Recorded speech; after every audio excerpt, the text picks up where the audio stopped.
Record. Three, two, one. And we're live. Go ahead, Drew. Hello, guys. Welcome back to the XXL Podcast with myself, Drew Spenlove, and the one and only Joshua Eastham. Joshua, who do we have on the podcast today? So today we have Peter Busani. Hopefully, didn't pronounce that wrong. It's number 13 of the podcast. Unlucky for some, hopefully not for us. Although we did have some technical difficulties just before we started. But I'm going to welcome him straight in. And hopefully, I'll have some better luck this time.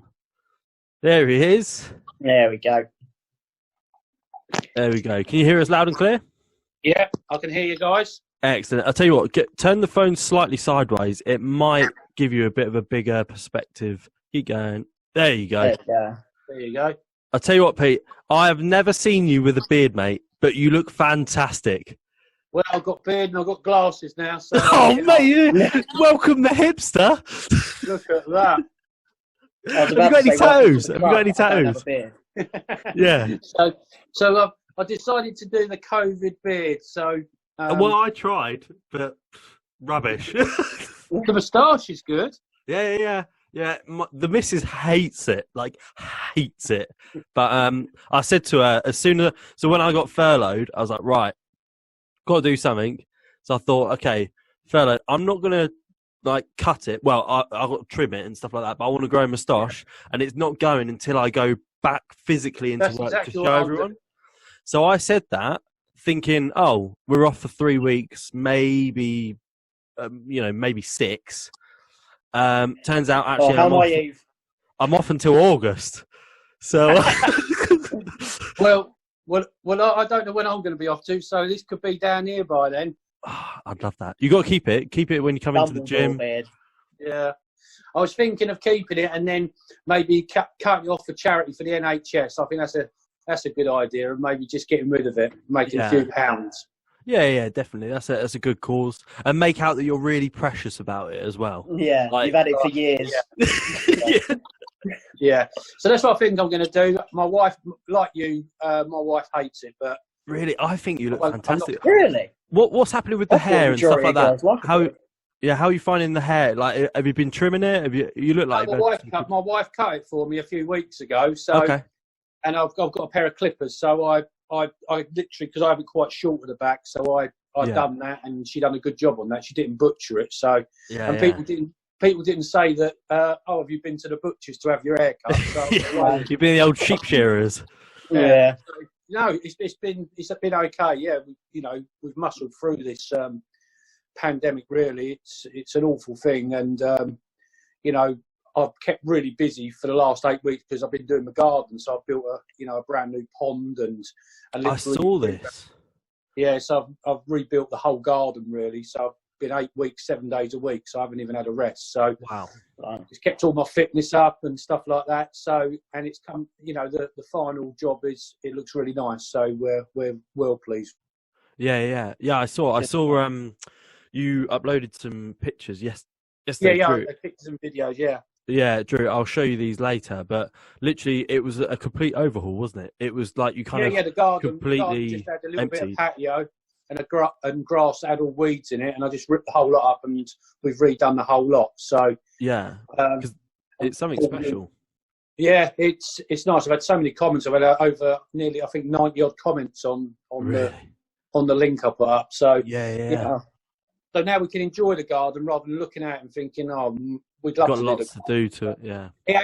This come at the right time because I was going to do it. So it's kind of, even though I love work, I love going to work, but I never take any time out. So it's kind of given me a different perspective on life, to be quite honest. Yeah. So let obviously this is kind of a big topic. We're all talking about it.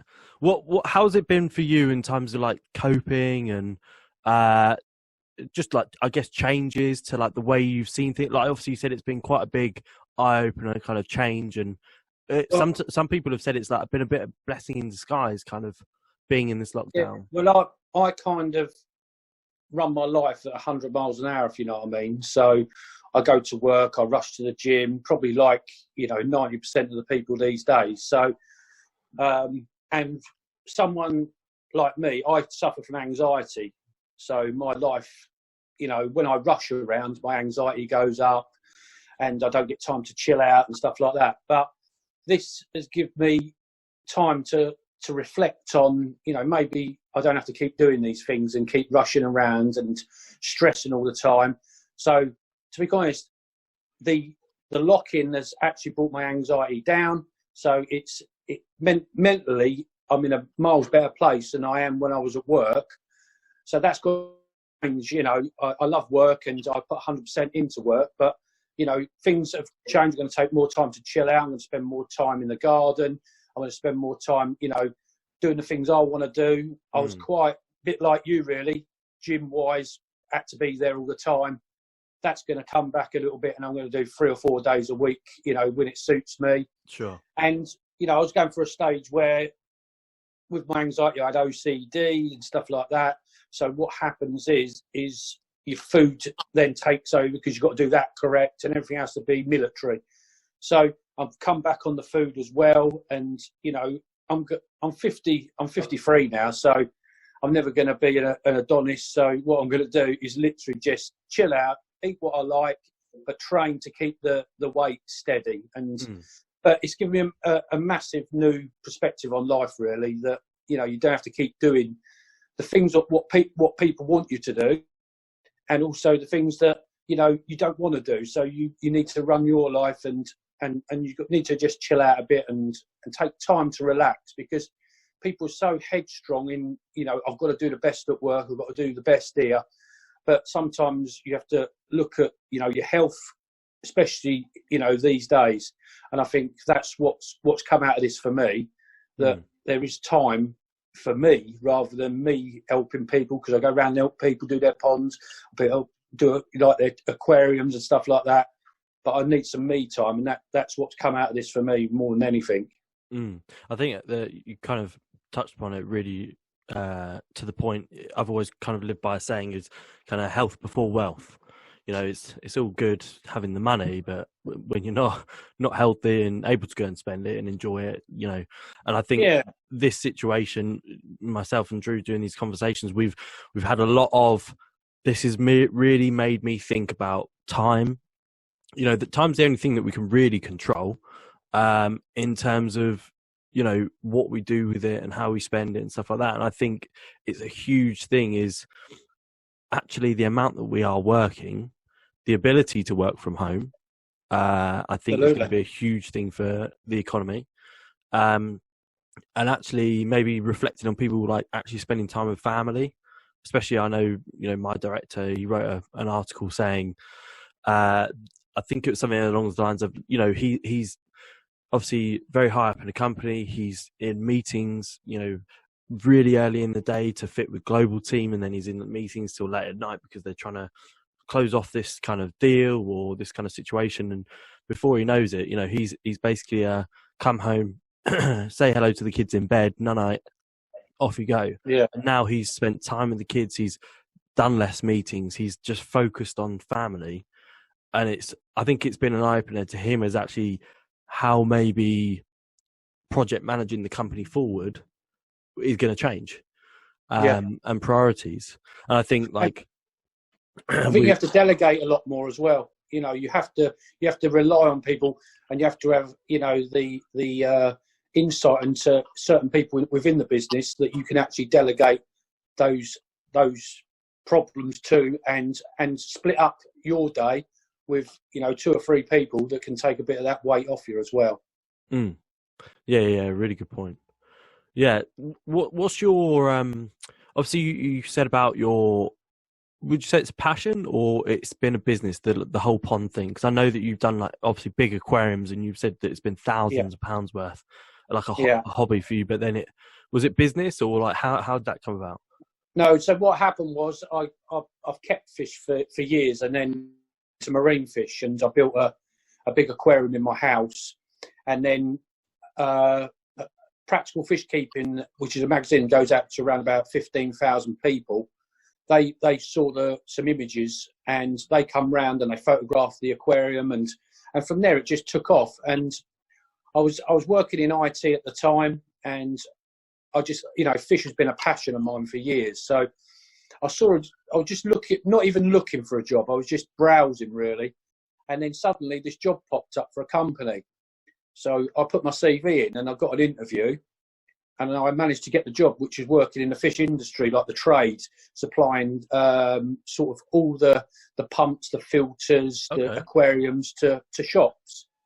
And I just took the job on, and it was a brand new position. You know, no one had actually got into sales on it. They had a lady in the office, and it was turning over around about £1,500 a month. She was doing it part-time for them. So I just saw a vision and thought, well, you know, this stuff's high quality and stuff like that. So I actually went into the business as an account manager, and it went from £1,500 a month, and within a year it was turned over around about £40,000 a month.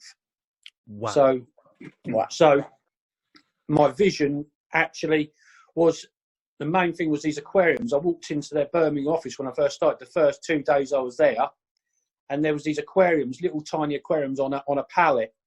And I said to him, what are those? And he said, oh, we're maybe looking at them. I took 2 of the aquariums, and within the first 2 weeks, I sold 100 units of them. So, you know, in business, you know, it's just a vision.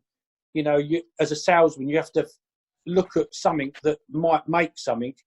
And then what happened is I ended up, you know, literally running that business for them. So I'd done all the P&Ls, I'd done the stock, looked after the staff. So I went from literally an account manager to looking after the business for him, and worked with a really good guy called Glyn Jones. And he made me from a salesman into, you know, a company owner, really. He showed me all the ropes and stuff like that, and we literally worked together. But the problem with the aquatic trade is it kind of fell off a bit. Shops were struggling, and, you know, a lot of the shops, they literally run day to day at the moment. You know, you get your good shops, but a lot of them are running day to day. The hobby's quite an expensive hobby, and, you know, people can't afford to be spending money, especially in these times. You know, everyone is furloughed, so they're getting less money. So it kind of fell off. So he decided to shut the business, and I got made redundant. So it wasn't the numbers that were going over. It just wasn't building like he wanted. He wanted to make it into £1 million company, you know, and because he actually owned a hydroponics company, and it was turning over something like 30 million a year. So he wanted that to build up, and he saw me that I wasn't getting, you know, the buzz that I was, because it was stagnant. So, you know, he said to me, I'm going to keep you on. I literally was made redundant in October, and they paid me till February. So we literally sold the stock and got everything sold. So, and then I started with a new company. I worked there 3 weeks, and I was furloughed. So I've done 3 weeks, I think 3 or 4 weeks since October. Really? Yeah. So it's been a bit of a nightmare, but, you know, the new company I've joined, 2 fantastic people, and it's a family-run business. And again, it was really weird. I actually took it upon myself to go and do a BTEC course in fibre optics and copper. Passed the course and got my BTEC in that, and then I just put it on LinkedIn. So see this is how powerful LinkedIn is. And then Martin come in and said, oh, we're looking for cabling guys, because it's all to do with cabling and stuff like that. And I said, well, what's the job? And it was a lot of staying away, and obviously I've got a wife, and I do my gym, and I've got a lot going on outside. I said, thanks very much, but I'm not really interested in, you know, staying away and stuff like that. So a couple of days later, he come back to me, and he said, look, we could make an opening within the business as an account manager. Will you come up and see us? So I went up to see him, and then within 2 or 3 weeks, we had the last meeting, and they took me on. So they actually made a position for me. Wow. So again, they must see something in me for that to happen, because that's not the normal way you get a job. So I can't wait to start really working with them, because they've got a good vision in the company as well. So I'm really looking forward to it. I just want to get my teeth into it. But obviously at the moment, sales is not a great place to be in, because not a lot of people want you to ring them, in these times because they're just trying to, skeleton staff and stuff like that. So, we'll give it a couple of 3 months, and then hopefully we can start. We can do a load of marketing and stuff like that. So I'm running the data cabling side. So we sell data networks into businesses. Mm. So I know you're going to have a question. I just wanted to know if you still had the passion for sort of the fish and. Yeah, I do. I've got a tropical tank here, 110 litre one. It's only where my other aquarium was, nearly 500 litres. And I've just built the pond, and I keep lovely koi in the pond. So yeah, the passion's still there. I love the industry. There's not room for salespeople in there at the moment, Drew. A lot of the account managers are being made redundant, like I was. Yeah. With the internet, we can buy through the suppliers via the internet. Shops were just putting orders in anyway. Most of the time I wasn't visiting shops anymore. And that was what I liked. I like to interact with people. I like to talk to people and have a cup of tea with them. A lot of them people that I actually met have become friends of mine. So, I can go in shops and talk to them. I've got a good rapport with them. But when I first started that job, Drew, they had 5 accounts, and I got that up to 220 accounts for them. So, but that was a lot of, I was all over the country, staying in hotels and stuff like that. So I've done all that, and I want to come home at night now. Yeah. Yeah. See, I love fish. I mean, we've got like 150 litre fish tank here, and we've just put a load of live plants in there. So we had a lot of I don't know. I don't want to say tacky. That's the wrong word. But like all like the usual, like the ship and the pipes and all that sort of stuff. But we got rid of all of that, and we put like proper, like what you'd actually find, so logs, leaves, all that sort of stuff. Yeah, yeah. We've got about 150 snails in the tank now. Oh really? Oh wow, yeah. That's like they just multiply and multiply. It's crazy. You get one on a plant, and then there's 50. Yeah, they breed like mad. You got to get that under control. You can get chemicals put in there.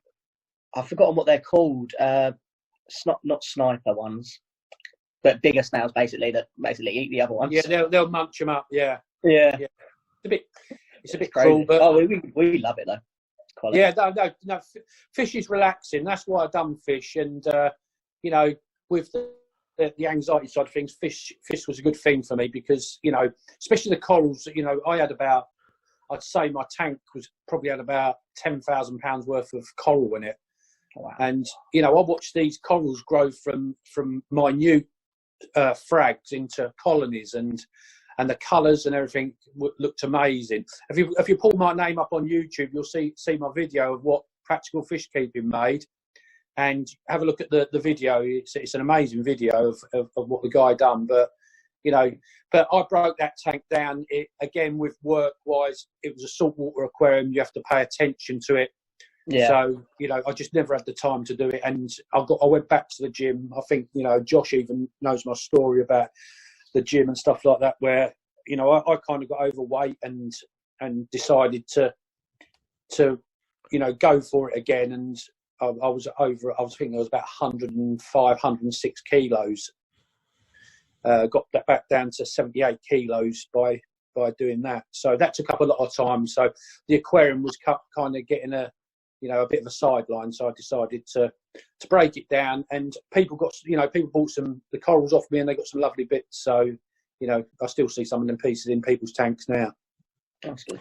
Do you going back to kind of the anxiety side of things? I think it's a super hot topic at the moment, especially the situation we're in. I think a lot of people are probably potentially triggered by it or have certain triggers. Do you find that the fish, or not using just the fish, but as in like a project like that, was like an escapism or a focus for you to kind of do it, but there was a relaxation to kind of the mesmerization of the fish, but also instead of the anxiety kind of coming out, it gave you focus to kind of take your mind off of things, and the salt, like you said, the kind of the water's got to be right, the temperature, and you consistently kind of focused on that. To be quite honest, the saltwater aquarium, my anxiety was always up a bit because Okay. Problem is when you have anxiety and you get kind of that thing, I have to do things to the maximum. So Sure. that they had to be bang on. So it actually rose my anxiety, I think. And my wife used to say to me, you know, you can see you're getting, you know, your anxiety's going up because something's not right. You know, you put your hands in the tank, you're doing your equipment, you're checking everything. So it took your relaxation time and made it into an anxious time, if you know what I mean. Sure. So the balance wasn't right. I was kind of up and down on stuff, you know, where I built the project was fantastic when I built the aquarium, but as soon as I put the water in and I knew how to do something, it changed the balance of what I was doing. So, you know, some people, you know, looking at the fish makes them relax. That side's good for you. It's a very relaxing thing. But if you've got an aquarium where you have to keep tampering or, you know, tinkering with it, it kind of does. It did kind of unbalance me a little bit, I think. Amazing. So just I was telling Drew, because I don't really know the full story now. Obviously, me and you have done some training together and stuff like that. And when we're training, we have been much more focused on a lighter weight, but time under tension. So 10-second, you know, negatives and stuff like that. Now, this is due to you having surgery not that long ago, within a year ago. Is that right? August the 8th last year it was. August the 8th last year. Yeah. I don't fully know kind of exactly what happened, but do you want to give us an idea kind of what you went through and obviously what the procedure you had done? Because your ability to come back from this has been incredible. Like, to be able to come back in and be pushing some of the weights you have been, you know, you took your time and slowly built up, you know, but your mindset of getting in and that anxiety not coming then so much, you know, your drive and stuff like that has been amazing. So for probably 5-6 years, I had my neck. It couldn't swing to the right, so I was kind of not paralysed, but this neck wouldn't go round. So now I can obviously turn this neck the full rotation. Yep. With still some pain in the right shoulder, but that's I need to have some extra surgery on that, which obviously is delayed at the moment.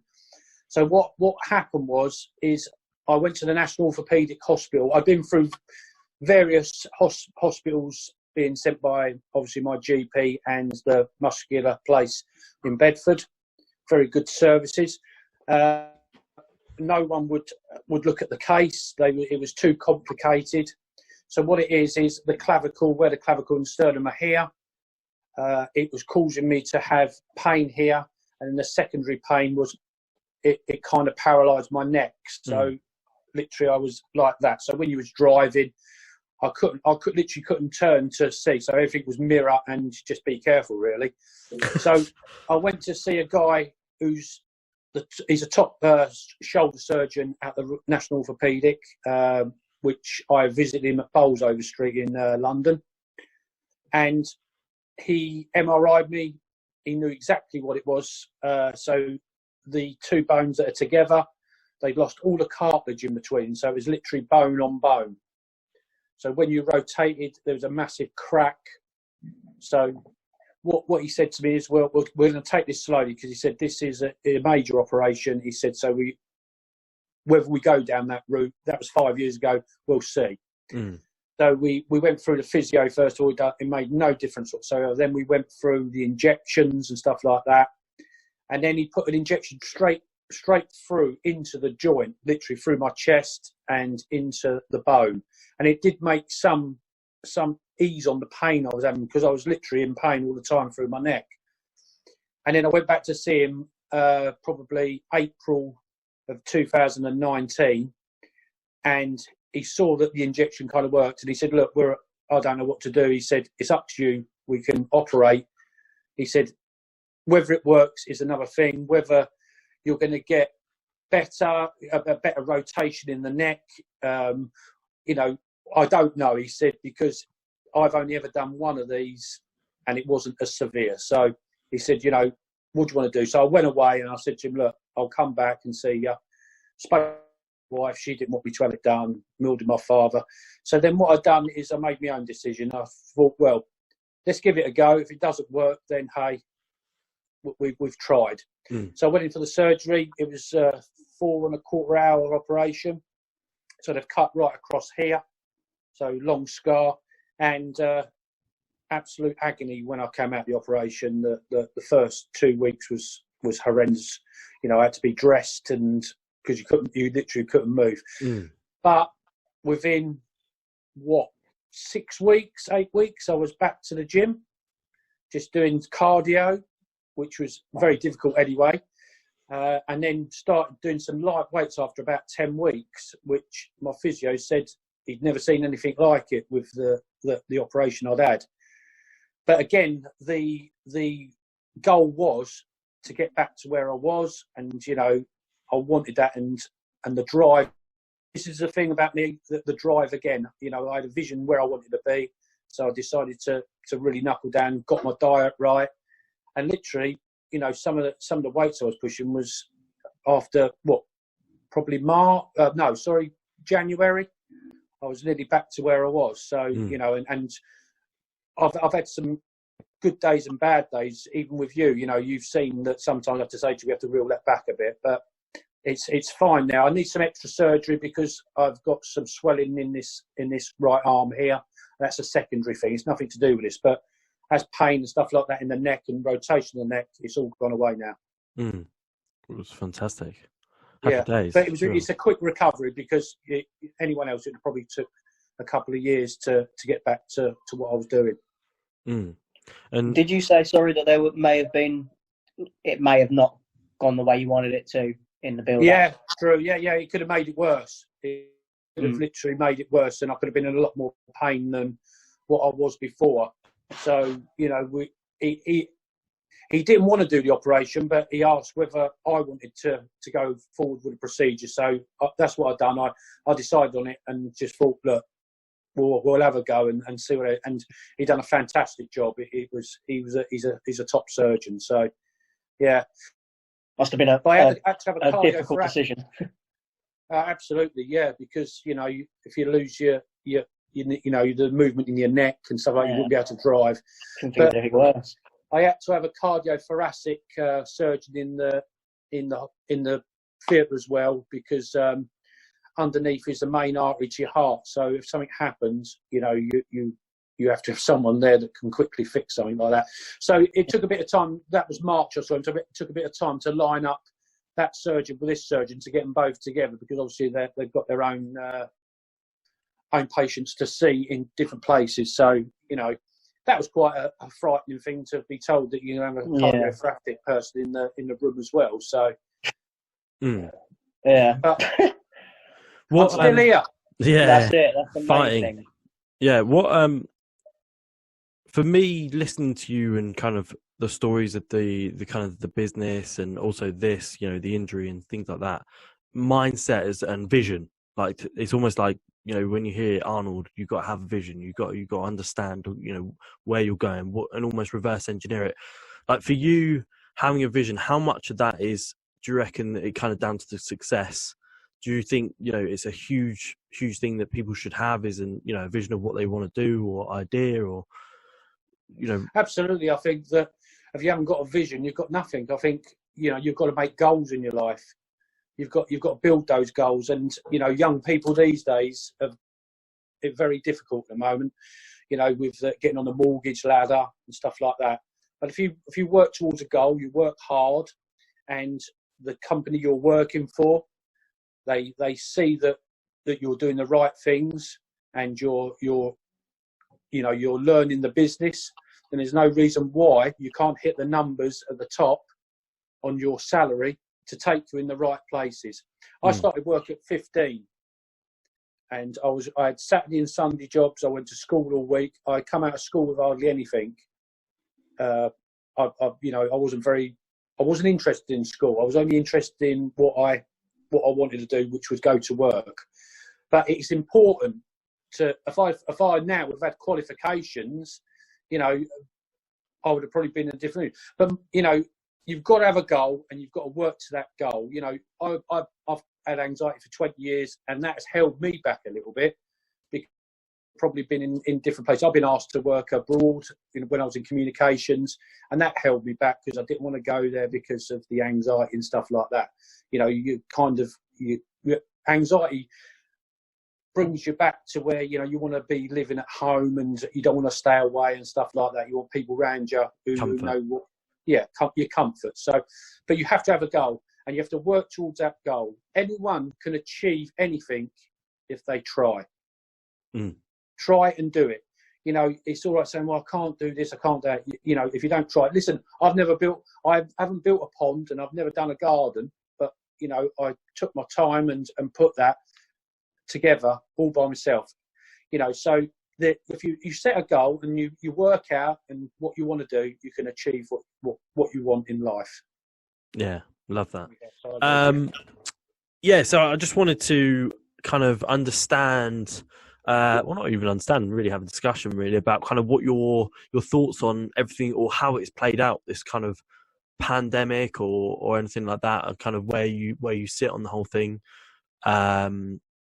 I don't know if either of you have seen either. There was something that was going around on Facebook. I'll share it with both of you for after, but a guy called Lord Sumption. Have you heard of him? No. So he was invited on BBC News to talk about it. Now, I don't know exactly kind of what his position is or something like that, but I'll share it with you guys. And he lays out probably almost how I feel about it, really, and stuff like that. So I'll go into that in a little bit of obviously how we feel and stuff like that. But Pete, what kind of, how you found, how they dealt with it? Have you got any opinions, or have you got anything kind of on the current pandemic? Well, I think it's a very difficult thing to deal with. Yeah. Are you making the right decision and you're making the wrong decision?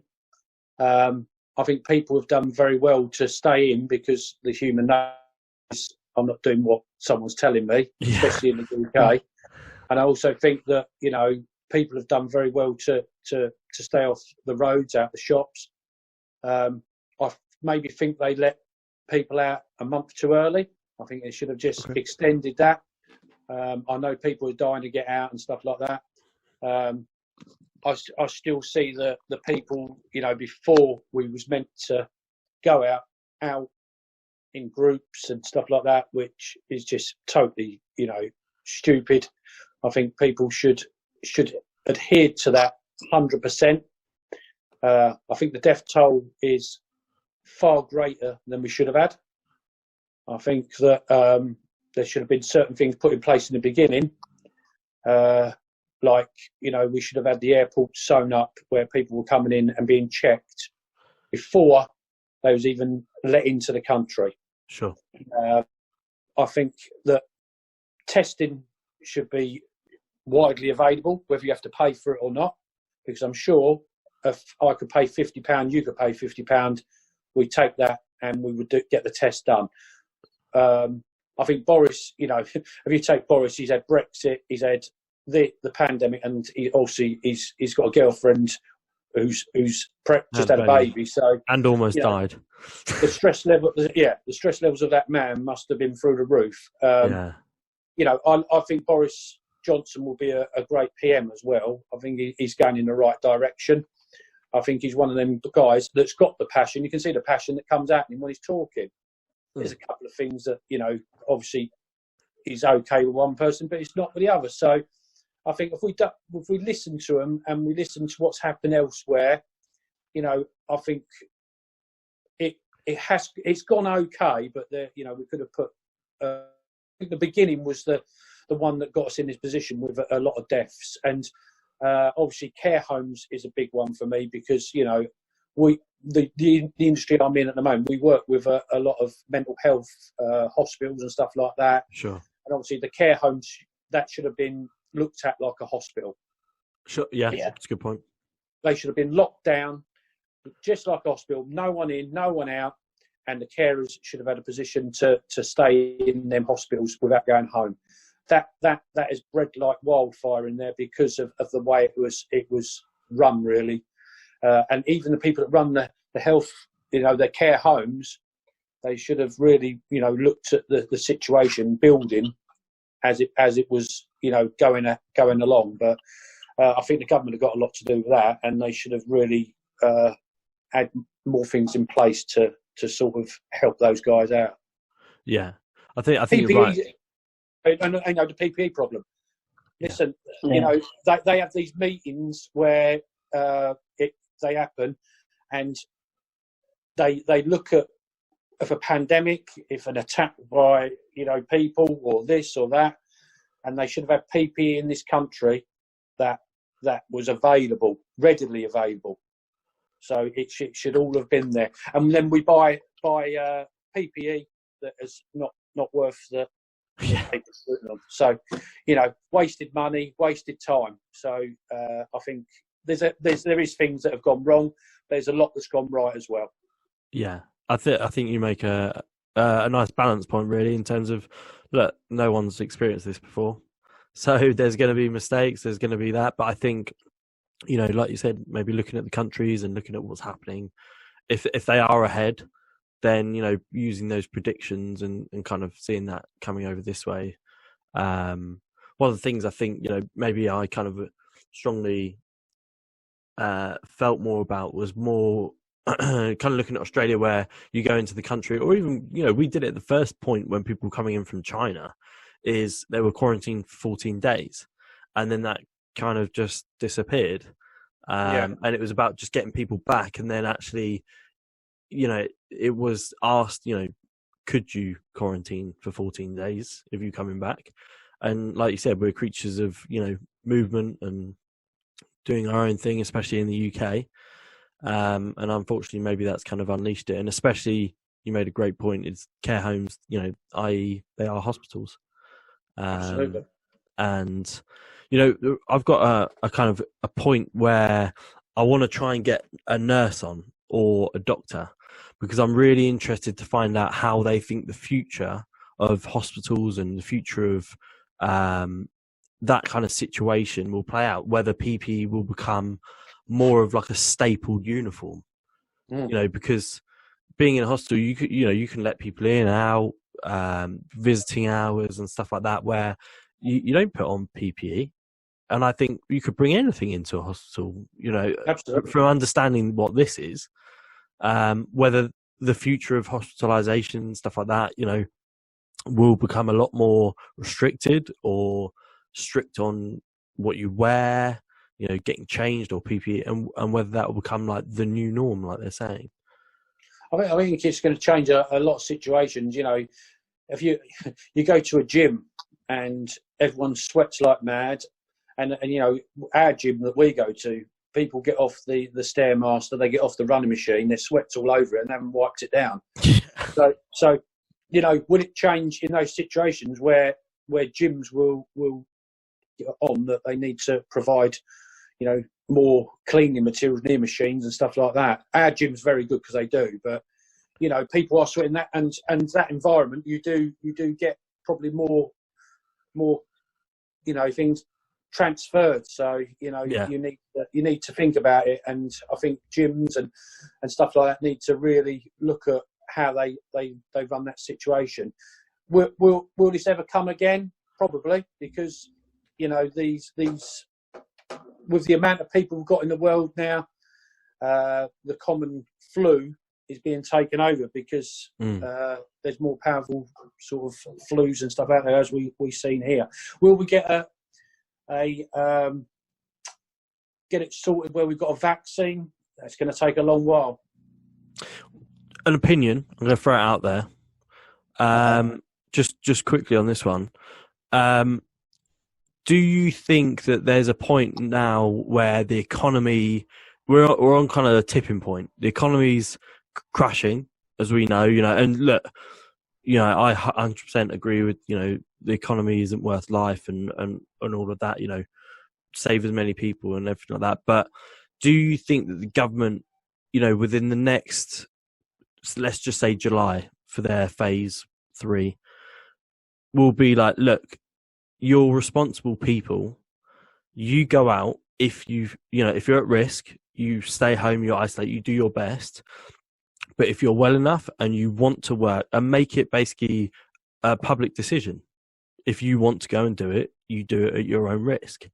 do you think that will ever come about? Because I kind of strongly feel that actually, you know what, like, I think there are people that, yeah, I kind of agree with that. Like, if you feel fit and you doing it on your own, I understand that you might be the person, to take it somewhere and infect people, but actually, and that's only if you're asymptomatic, because, if you're going to get symptoms, you're not going to go out, you've been told well enough now, you get any symptoms, isolate.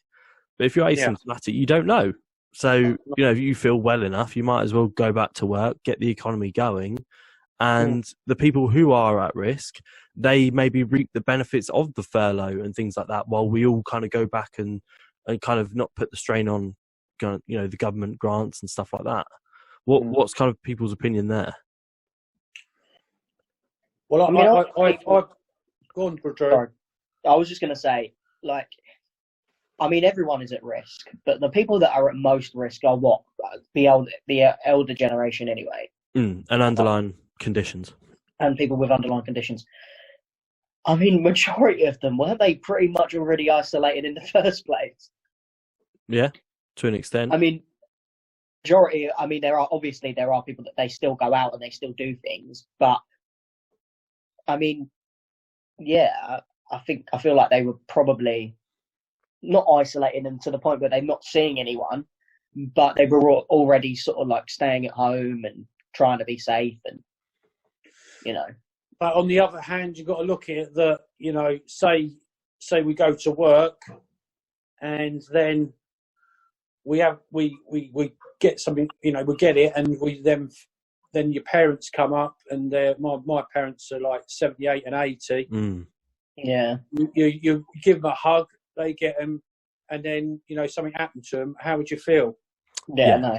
There is that side, yeah. And I would never forgive myself if I just went to earn money.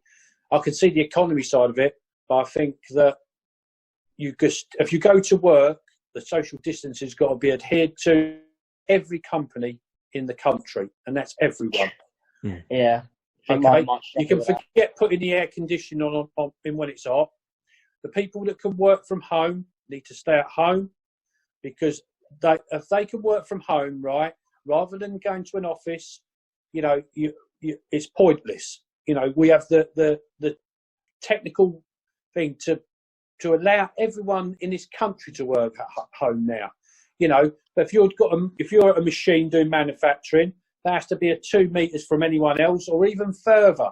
Because if someone sneezes or something, there should be PPE in the workplace as well. Whether you're, sitting at a phone, I think you should wear PPE. You should wear a mask, because if you've got anything that can stop the spread of this virus that we haven't got a vaccine for, then we've got to put it in place. And that's down to health and safety at work as well. You have to do a health and safety log before people walk in the building, make sure they've got everything in place, because you just can't take the risk of taking that back home. If you've got children, if something happens to them, you'd be mortified. You just can't do that. And I think that if the workplace gets it right, we can all go back to work if you haven't, you're not got symptoms.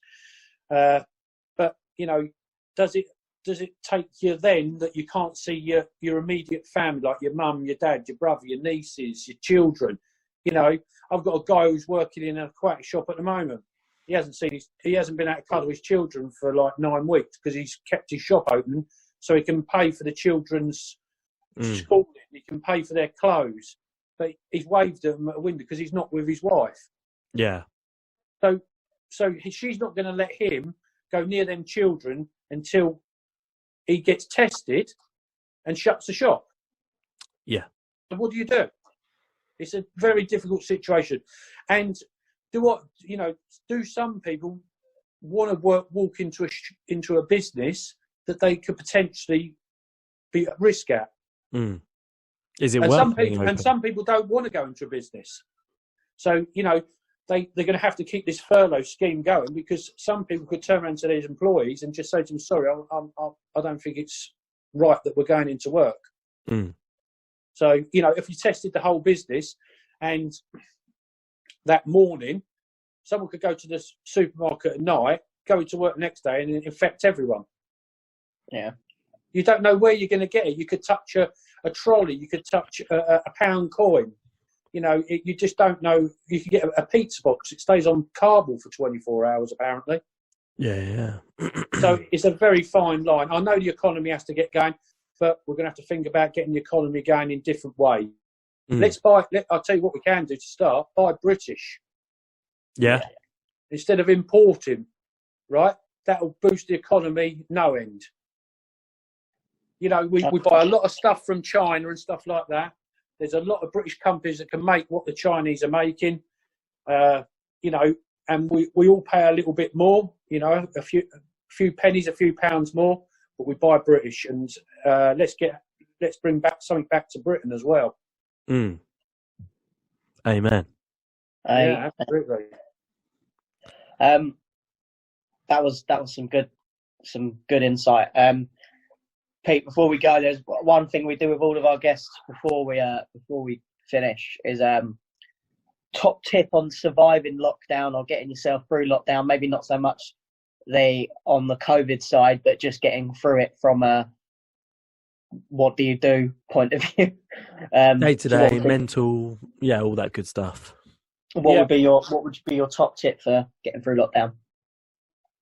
I think the way to get through lockdown is just literally get out, do your exercise, do your couple of hours a day, even if you go for a walk, eat properly, and just relax and do the things you need to do. If you have to do a little bit of work, do the work, and just try and, make your day a nice, easy day without any stress or anxiety. There's many people out there with the stress and anxiety, and I think that if you can you chill out at home and do what's right, and that's all you can do really. You just got to get in the right mindset and just be get into a zone where you think to yourself, I'm in this, so let's find a few little jobs to do. How many of us have done the jobs we've been putting off for months and years? We all have done that, and there's plenty of things to do. So the only thing I've got artificial grass. I can't cut the grass. I'm lucky. I've still got that. Yeah. Just take each day as it comes, and you just got to chill out and relax really, and do your exercise. There's not a lot we can do. We're going to run out of jobs in the end. You can even go out for a drive, look through the countryside, open the windows, beautiful weather. So, sit in your garden and just relax. I think your food comes into it as well, where you shouldn't be eating too much of the high sugars and stuff like that. I think you should watch what you're eating and stuff like that, and I think you'll be fine then. Yeah, I think that's good. Yeah. I think it's nice, well-rounded. Like the main thing for me for taking away is stress. Get rid of it. Yeah. Chill out as much as possible. You keep your stress down. Enjoy the things that you can do, and the people that you're with. Look at this as a good time. As horrible as everything is going on around you, we ain't going to get anything like this again in a long, long, long time. Long time. Yeah. I mean, as horrific as it is, and I know obviously a lot of people have passed away, but to what you can, try and enjoy the time you've got. Learn something new. Yeah, that's right. I started drawing again, and I love drawing, and I started doing some drawing and stuff like that in the evenings. You have to do different things because if they put you on a full lockdown one day, it might come to it where the numbers go up. It's right, everyone's not going out. We're going to get to the bottom of this. What do you do then? At the moment we're very lucky because if you was in Spain, you was on full lockdown literally. Yeah. So we've been lucky. They've let us off quite lightly. So I think we all done well, but I think we've got a couple of months yet where before this is going to look any better, and I think just chill out and relax. There you go. Agreed. You heard it here, ladies and gentlemen. Pete Busani. Thank you very much, mate. Really appreciate you coming on. Always good to catch up. Yeah, anytime you want to have a chat, just pick up the phone, mate. We'll get you home. All right. Good luck, guys. Stay safe, buddy. Cheers, bye. See you later, mate. Bye, mate. Bye. I'll tell you what, Drew, I'm going to have to get some of those pictures of these tanks on. And especially his garden. He's got pretty amazing garden. So there you go, ladies and gentlemen. Drew, you do the honours. Thank you for watching the XXL Podcast with myself, Myself, Drew, and the lovely Josh. Thank you for Peter for coming on. Like, subscribe, comment. Me and myself and Josh have both put up on our own Instagrams that we're looking for content to talk about. So if anyone's got any ideas that they want us to talk about, hit them up in the comments down below as well. And yeah. Exciting times. Stay tuned tomorrow. We've got a teacher coming on talking about what it's like to be going back to school. Adios. Yeah.